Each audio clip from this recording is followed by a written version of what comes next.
لا يزال الخير حيا محمد رسول اللہ کے بعد نئی شریعت آ سکتی ہے، لائی آ سکتی ہے۔ جو یہ عقیدہ رکھتے وہ ختم نبوت کا منکر ہے یا نہیں ہے؟ یہ کتاب شیعوں کی نہ ہو، جامع المنتظر سے چھپی نہ ہو، اردو زبان نہ ہو، اس میں عبارت نہ ہو، میری سزا بولی ہے۔ آپ میں سے جس کا دل چاہے آئیے یہی کھول کے پڑھ لیجئے، تسلی کر لیجئے، جلسے کے بعد تسلی کر لیجئے۔ اس میں تحریر ہے کہ مہدی نئی شریعت لائے گا، پھر نئی شریعت کے احکام بھی بتلائے۔ ان میں سے ایک رکن یہ بتلائے کہ ہر 20 سالہ نوجوان جو دین نہیں پڑھے گا مہدی اس کو قتل کر دینے کا آرڈر کر دیں گے۔ اسی طرح یہ حق الیقین ملا باقر مدرسی کی کتاب میرے ہاتھ میں ہے، اس میں بھی مہدی کے فضائل لکھے گئی کہ امام مہدی کیا کیا کرے گا۔ اس میں یہ بھی لکھے مہدی آئے گا، سر سے پاؤں تک ننگا ہوگا، اور سب سے پہلے مہدی کے ہاتھ پہ جو بیعت کرے گا وہ محمد رسول اللہ ہوگا۔ حق الیقین باقر مدرسی کی کتاب ایران سے چھپی ہوئی، ایران سے فارسی زبان میں لکھا کہ جب مہدی باہر آئے گا غار سے، سر سے پاؤں تک ننگا، مادر ساتھ ننگا، اور اس کے ہاتھ پہ سب سے پہلے جس نے بیعت کرنی ہے وہ محمد رسول اللہ ہے۔ سنیو، تم سے پوچھتا ہوں کہ جو محمد رسول اللہ کو کسی اور کے ہاتھ میں بیعت کرائے وہ محمد کی صداقت، دیانت، عزت، تقدس، شرافت اور شان کا منکر ہے یا نہیں ہے؟ بلند آواز سے بول کے وہ رسول اللہ کی توہین کر رہا ہے یا نہیں کر رہا؟ وہ محمد رسول اللہ کی عظمت کا انکار کر رہا ہے یا نہیں کر رہا؟ خاتم الانبیاء قائد ہے، کسی کے مقتدی نہیں ہے، یہ خاتم الانبیاء کو مہدی کے ہاتھ میں بیعت کرا رہا ہے، اور اسی پہ اس کے پیٹ کی مروڑ بند نہیں ہوئی۔ لکھتا ہے کہ جب مہدی راہ سے نکلے گا ایسا کی قبر کھودے گا، ایسا طیبہ کا وجود نکال کر اس کے وجود پہ کوڑے برسائے گا۔ سنیت مٹ گئی، مولویت مٹ گئی، پیری مٹ گئی، مرشد مٹ گئے، جلال مٹ گئے، شعراء مٹ گئے، سیدہ کائنات طیبہ طاہرہ ام المومنین کے لیے لکھا جائے کہ قبر کھود کے اس کے وجود پہ کوڑے برسائے جائیں گے، تم زندہ کس لیے؟ لاؤ یہ لٹریچر عدالت میں زیر بحث آنا چاہیے یا نہیں؟ اسمبلی میں آنا چاہیے۔ رشدی کی کتاب آئی ہے تو یہ نہیں آنی چاہیے، یہ اس سے کم کفر ہے، یہ اس سے کم خلافت ہے، یہ بھی آنی چاہیے، یہ نہیں آنی چاہیے۔ اس لٹریچر کے خلاف بھی جلوس نکلنا چاہیے یا نہیں نکلنا چاہیے؟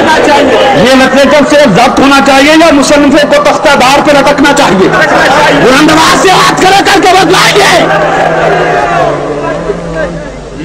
مجھے گالیاں دینا آسان ہے، سپاہ صحابہ پہ ترسا کر لینا آسان ہے، لیکن ہمارے موقف کو سمجھنا اور پھر اسے بیان کرنا آسان نہیں۔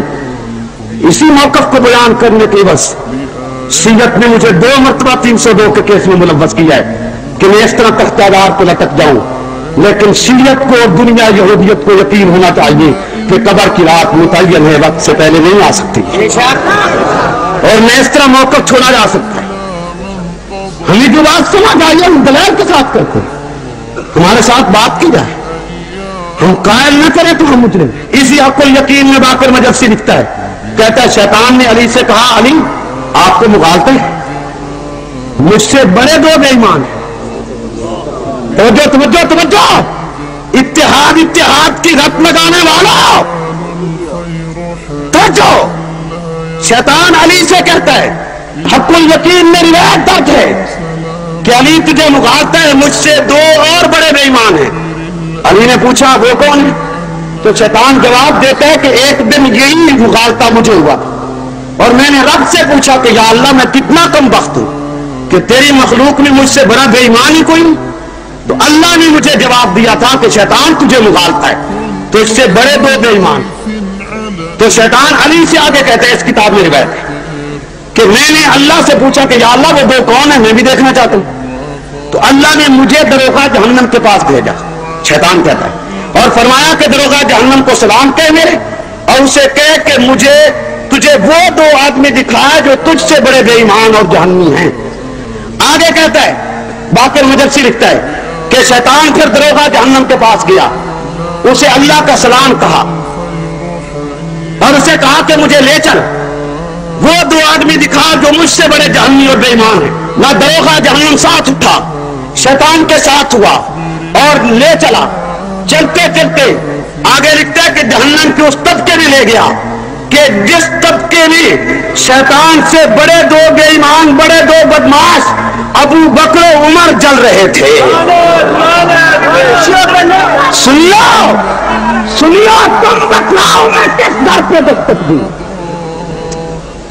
کیا ان کا کہوں کہ یہ کفر بند ہونا چاہیے؟ یہ کیوں آیا پاکستان میں؟ یا جو ان عقیدوں کے مالک ہیں وہ مسلمان کیوں ہیں؟ اتنی بڑی تعلیم اور اتنی بڑی بڑی کتب میں اور اتنی وسیع پیمانے پر ان کی اشاعت اور یہ تمام لٹریچر ایران سے آ رہا ہے، جہاں لا شیعہ ولا سنیہ کا دھوکے پہ مبنی نعرہ بلند کیا جا رہا ہے، یہ وہاں سے سارا لٹریچر آتا ہے۔